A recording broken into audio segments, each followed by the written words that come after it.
Good evening and many thanks for joining us. You're watching QTV News coming to you from our studios on Caraba Avenue with me, Ansumana Sonyase. Here are the main news headlines. Gambian pilgrims joined millions of Muslims at Mina in Mecca on Friday as the 2024 Hajj commenced in Saudi Arabia. On the eve of the Tobaski Feast, President Barrow paid a visit to the Abuko abattoir to see how business was faring.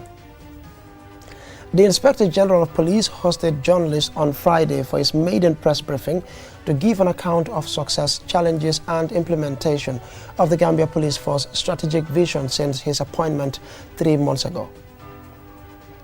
And the Gambia hosted the first West Africa Coastal Areas Management Program WACA annual meeting of the Regional Steering Committee, which ended on Friday.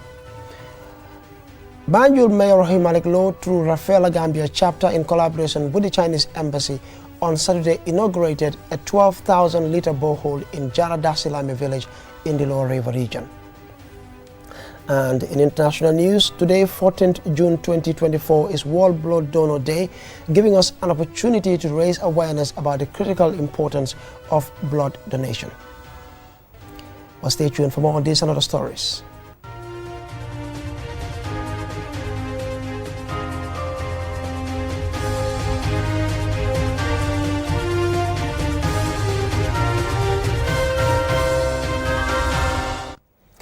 And we now take a look at the news in detail. Gambian pilgrims joined millions of Muslims at Mina in Mecca on Friday as the 2024 Hajj commenced in Saudi Arabia. Babukar Sise is with 2-hour travel in Mina and Hina reports. Today is the first day of Hajj and the 8th of Dhul Hijjah in the Islamic calendar in Saudi Arabia, and all pilgrims have left the comfort of their hotels in Mecca and congregated at Mina, a famous valley also called the City of Tents.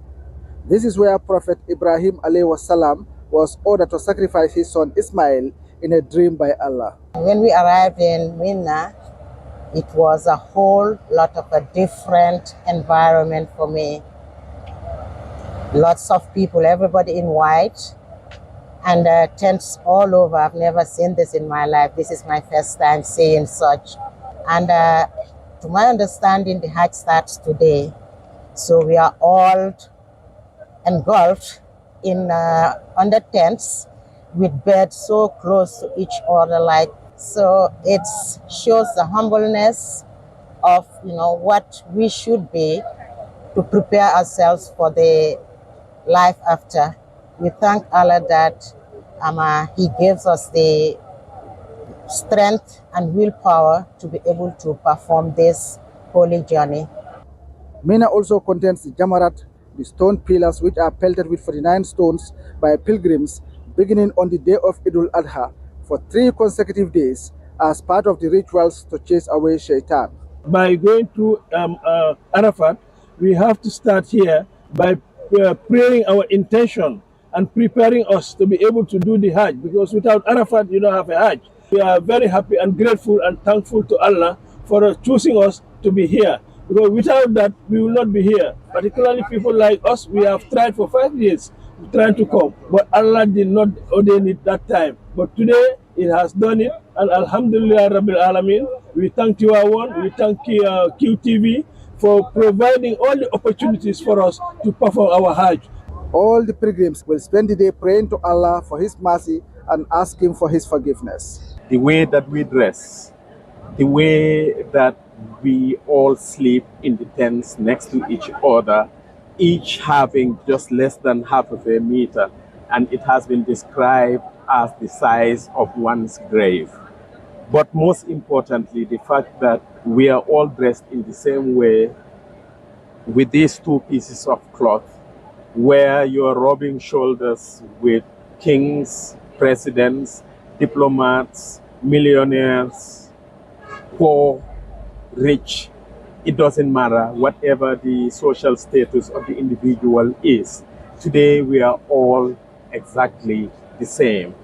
The fact that we all have to go through the same and appear the same and go through the same conditions, I'm not chafka bumo defsi hajbi, without which it would have been different.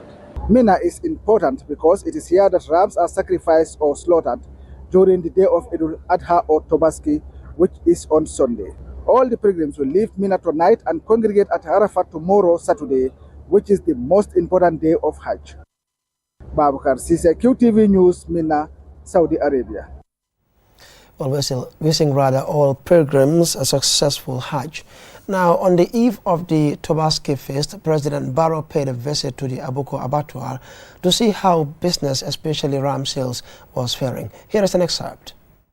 It is a tradition that every year the president will visit this Abuko abattoir here to interact and, of course, talk to the ram dealers here at the Abuko abattoir, but equally to buy rams for his friends and family members. And this visit by the president has given him the opportunity to better understand what happens here at the Abuko abattoir as Gambians prepare for the Tobaski.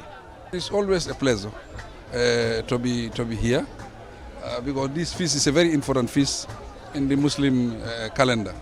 This is the feast that we sacrifice lamb, and we are all involved in it. Family, friends, the general public, we are all involved. But specifically, I am here to come and patronize the Women Breeders Association. And the Women Breeders Association, they visited me last year, that they want to involve in ram sales, but they needed support and capital. I invited the Ministry of Women Affairs to support them. So this year, all their capital was given to them by the Women's Ministry, so for them to go purchase rams and sell. So I said I should come here and patronize them. But overall, we are very happy because we have enough rams in the country. Prices vary depending on your budget. So I think that is the fair analysis of the whole thing. But overall, we are happy, and we thank also the Nalwa president. He is very, very committed. He is all over the country, and he is trying everything possible, to partner with government so that the environment will be conducive. And I think the environment is conducive. Everybody is happy, as Sabal used to say. The youths are happy, but I think the Dalals are also happy. So everybody is happy, and we thank Allah for that. We are calling on Gambians. Others are coming from other countries to do business here. We should also involve ourselves in this business. We should not just sit around, to be customers only. But let us be part of the business. At least that will engage you, and you can make some money for your family. I will use this opportunity on behalf of the Gambia dealers and the Gambia National Livestock Owners Association to thank the government of the Gambia, because at the beginning we were worried about the supply of rams, because you understand in the Gambia and Senegal, especially in the Gambia, our production of livestock in the country is actually very small. But then the government, through the Minister of Trade and Minister of Agriculture, we came together and see what strategy can we use to make sure Gambian people have enough, so that we not suffer and we not scrabble for animals. Then the government of the Gambia, through the immigration services, the Gambia Ferry Service, many other arms of the government of the Gambia, try to open their arms and support. And this is why today in the town, in the boat market, Brikama market, livestock market in Abuko, the two terrals, and then in Banjul, the small market there, and the one at Turntable, GCCI, they are all actually, when you go, you can see animals around. So we have to use that opportunity. If you see we have all these animals into the Gambia, there's a conducive environment for the dealers within the other sub-region to come to the Gambia. So it's a pleasure, and I use this opportunity to thank the government of the Gambia. And again to the head of state, taking his time, almost 3, 4, 5 days now, they have been going around interacting with farmers, patronizing them. He could have sent other people to go and buy him rams, but himself go on the ground, and then we as farmers, we are happy to interact with him. Now, the Inspector General of Police hosted journalists on Friday for his maiden press briefing to give an account of success, challenges and implementation of the Gambia Police Force strategic vision since his appointment 3 months ago. Amongst all the matters, he reported that the force has heightened patrols to combat crimes and generated more than $110 million during the first quarter of the year. Mohamed Lamin Choi was there and he tells us more. It is exactly 90 days since President Barrow appointed a new Inspector General of Police in the person of Sidi Mukhtar Toure, who until the time of his appointment was the Director General of the Gambia Immigration Department. And the new IGP is facing the press for the first time to report the progress the police recorded since his appointment.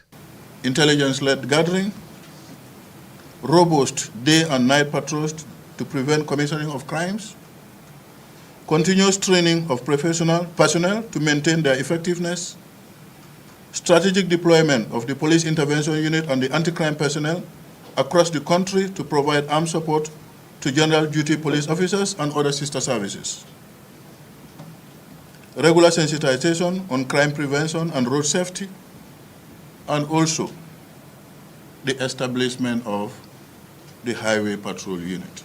The press is informed that police operations during the period under review has helped combat crimes and generated millions of dollars for government. Revenue generated by the police are usually through fines for traffic violations, licensing fees, or penalties for breaking the law.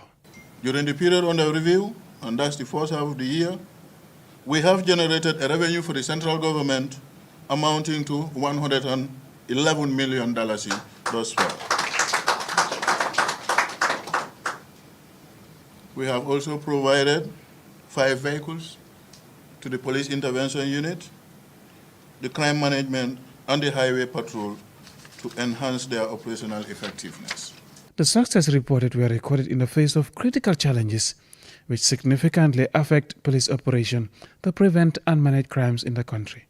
Another challenge we have to deal with on a regular basis is the lack of adequate mobility and operations. Of course, we've earlier mentioned the plans that are in the offing to ensure that those are mitigated. Most of our police stations don't have operational vehicles to respond to public calls for police assistance in a timely manner. Police stations across the country are sought to expect a new fleet of vehicles in the coming weeks to boost operation capacity.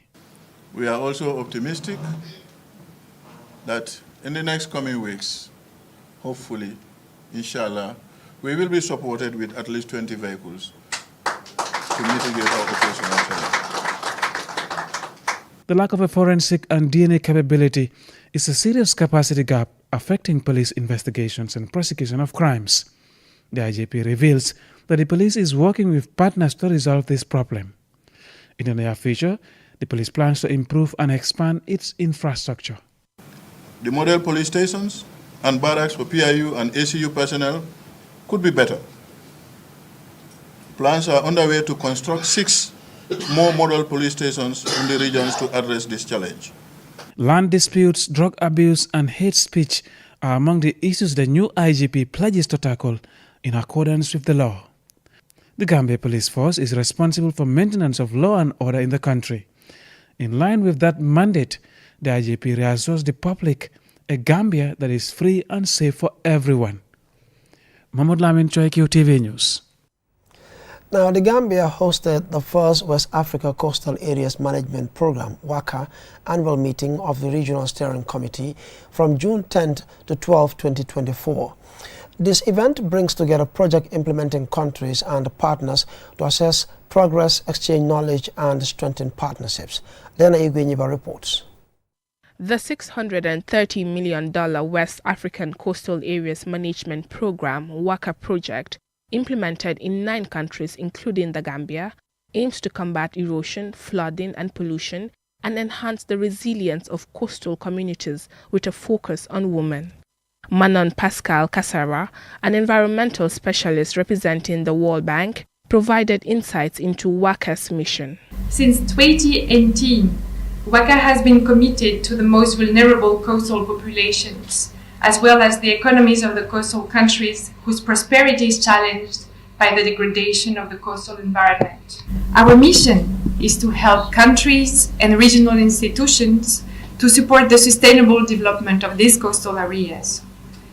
In 2018, we started with 6 countries: Benin, Côte d'Ivoire, Mauritania, Sao Tome and Principe, Senegal, and Togo. And as of 2022, we reached 9 countries with 3 additional investment projects in the Gambia, Ghana, and Guinea-Bissau through the RESIP 2 project.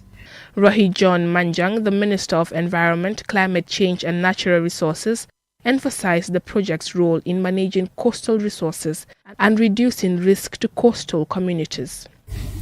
As a Minister of Environment, Climate Change and Natural Resources, I am deeply aware of the enormous threats confronting our coastal areas and rapid decimation of our shared marine resources. Erosion, pollution, and impact of climate change are leading to the sea rise, and Gambia is not left behind. thus affecting our seafood stock. And again, as a Gambia, a country that depends highly on seafood as a livelihood, this is also another threat to sink us deeper into poverty. It is therefore fundamental that we urgently adopt an innovative and holistic approach to coastal management that addresses both the root causes and impacts of climate degradation. This is why the West Africa Coastal Area Management Project is important to all of us. In 2021, the Gambia was recognized for its climate action, being the only country with a nationally determined contribution (NDC) compatible with the 1.5 degrees Celsius target of the Paris Agreement. WACA represents a significant boost to the Gambia's national climate agenda and is set to significantly boost the Gambia's climate agenda and enhance marine and environmental protection. Reporting for QTV News, I am Lena Ebere Igwanyiba. And a report there by Lena Igwanyiba will lead us to the commercial break, but we'll be right back.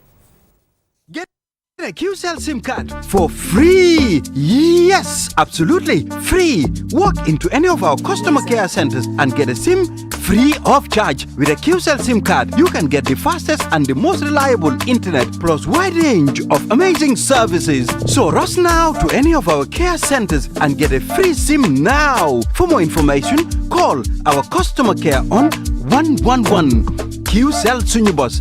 We innovate, others follow. Terms and conditions apply.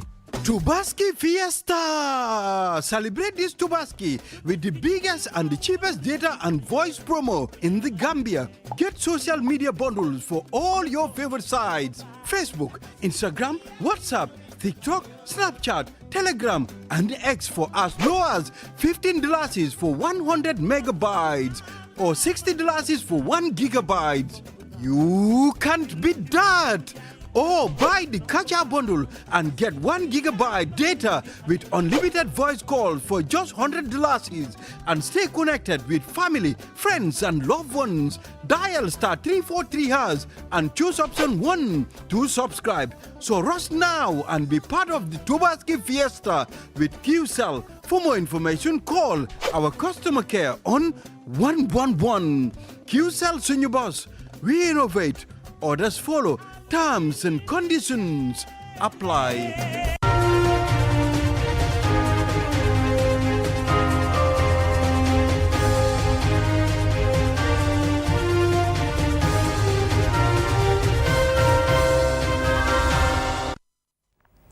Welcome back from that commercial break, and if you're just tuning in, you're watching QTV Nightly News coming to you live from our studios on Caraba Avenue with me and Smane Sonyasi.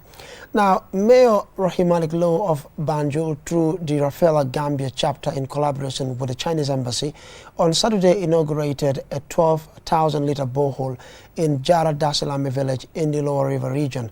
Lamin Dabo was there and Hina reports.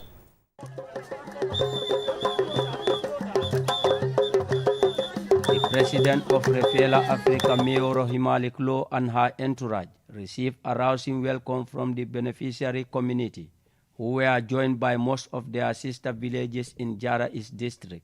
At the inauguration, several speakers from the community of Jara Daslame took turns to address the event, and this included Fatmata Sise, the president of Jara Daslame Women Gardeners Committee, Madindin Sane, the female youth president, Kitabu Sane, the Alcalo, and Keba Sane Dabo, the Village Development Committee chairman, all of whom expressed sincere thanks and appreciation to Mayor Rahim Malik Low, the president of Rafela Africa, and the Chinese Embassy, for what they described as a lifetime gesture which will be inherited by future generations. They appeal for other support, including to create a perimeter wall to enable them to extend their vegetable garden. They also call for more support from philanthropists, foundations, and charitable organizations to help the community by providing them with a labor ward to complete their ongoing health center project, which was started by a youth-led organization called Jara Daslame Development Youth and Sports Association, JADISA, through a Teshito initiative. Aissatou Njai is the Rafaela coordinator in the Gambia. If, we should thank anybody, we should be thankful to Her Worship, the Mayor of Banjul, who will be visiting the women, listening to their problems, and every time trying to, find solutions to their problems. We thank her and thank the Chinese Embassy of the Gambia. Tong Zhang, the Economic and Commercial Counselor of the Embassy of the People's Republic of China in the Gambia, expresses delight for the excellent partnership between the embassy and the Rafaela Gambia chapter. First of all, on behalf of the Ambassador, His Excellency Liu Jin, we will express our sincere congratulations to all of you to the new project of our village. This is not the first project about water in this region. This is a very good symbol between the friendship between Gambia and China.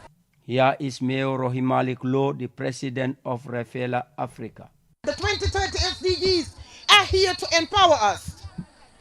And we are happy that we have partners like the People's Republic of China, who understands the mandate of Rafaela and understand that Rafaela is a powerhouse when it comes to empowering women and youths. We targeted about 33 boreholes that we have to implement here until December.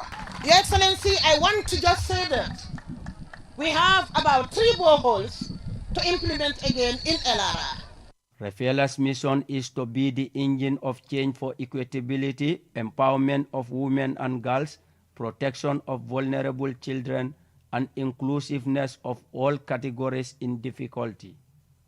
For QTV News, I am Lamin Alhaji Fandindabo.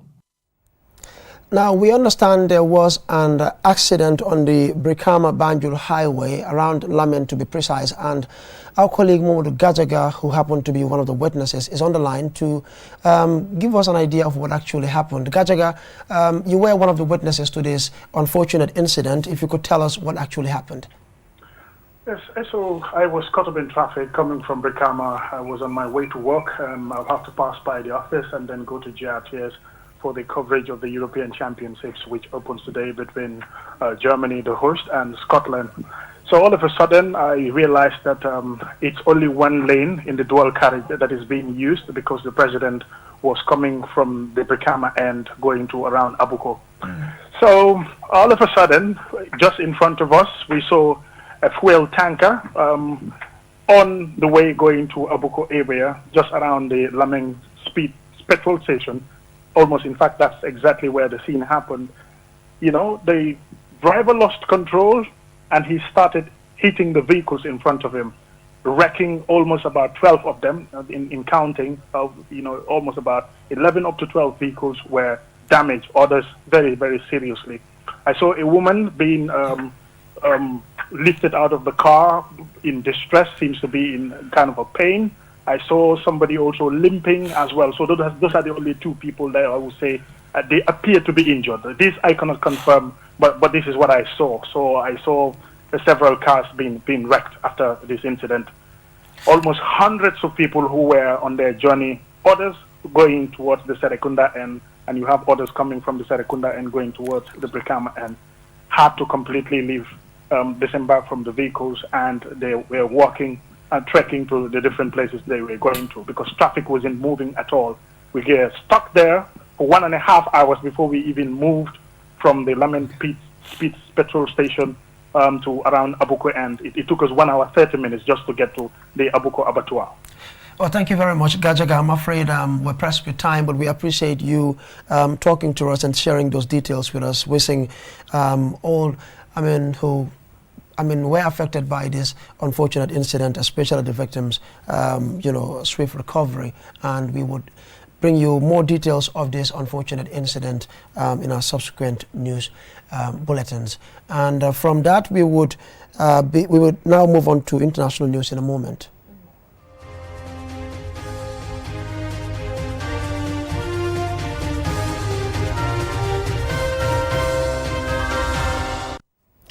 Now, today, 14th June 2024, is World Blood Donor Day, giving us an opportunity to raise awareness about the critical importance of blood donation. More in this report. Blood donation is a notable act and is vital for treating conditions like blood loss, anemia, cancer, among others. There are 8 blood types, A, B, AB, and O, each with Rh positive and Rh negative variations. Type O negative is a universal donor, while AB positive is a universal recipient. According to a 2023 article by Dr. Yasser Halouli, a public health expert and healthcare journalist, only 5% of Africa's population regularly donates blood, far below the WHO's recommended 10%. In 2022, Dr. Desta Tourné noted that in the Gambia, up to 54% of blood transfusions crucial for women and children face limitations predominantly impacting cases related to pregnancy, severe childhood anemia due to malaria and trauma. Common myths surrounding blood donation, like the belief that donating blood weakens the donor, that it is painful, or that it can lead to infections. These misconceptions are unfounded. Instead, blood donation is safe, minimally uncomfortable, and strictly regulated to prevent any risk of infection and can help reduce the risk of heart disease, improve overall cardiovascular health, and stimulate the production of new blood cells. As this year's celebration marks the 20th anniversary of World Blood Donor Day, under the theme 20 Years of Celebrating Giving, Thank You Blood Donors, it is an excellent and timely opportunity to thank blood donors across the world for their life-saving donations over the years and honor the profound impact on both patients and donors. Reporting for QTV News, I am Lena E. Igwenyipa. And I'm afraid that's all about it for this bulletin. But before we take a leave of you, here's a recap for main headlines. Gambian pilgrims joined millions of Muslims at Mina in Mecca on Friday as the 2024 Hajj commenced in Saudi Arabia. On the eve of the Tobaski feast, President Barrow paid a visit to the Abuko abattoir to see how business was faring. The Inspector General of Police hosted journalists on Friday for his maiden press briefing to give an account of success, challenges, and implementation of the Gambia Police Force strategic vision since his appointment 3 months ago. The Gambia hosted the first West Africa Coastal Areas Management Program WACA annual meeting of the Regional Steering Committee, which ended on Friday. Mayor Rohimalik Law of Banjul, through Rafaela Gambia chapter in collaboration with the Chinese Embassy, on Saturday inaugurated a 12,000-litre borehole in Jara Dasilame village in the Lower River region. And in international news, today, 14th June 2024, is World Blood Donor Day, giving us an opportunity to raise awareness about the critical importance of blood donation. Well, that's it for this bulletin. On behalf of the entire production team, thanks for watching. Join us tomorrow, same time.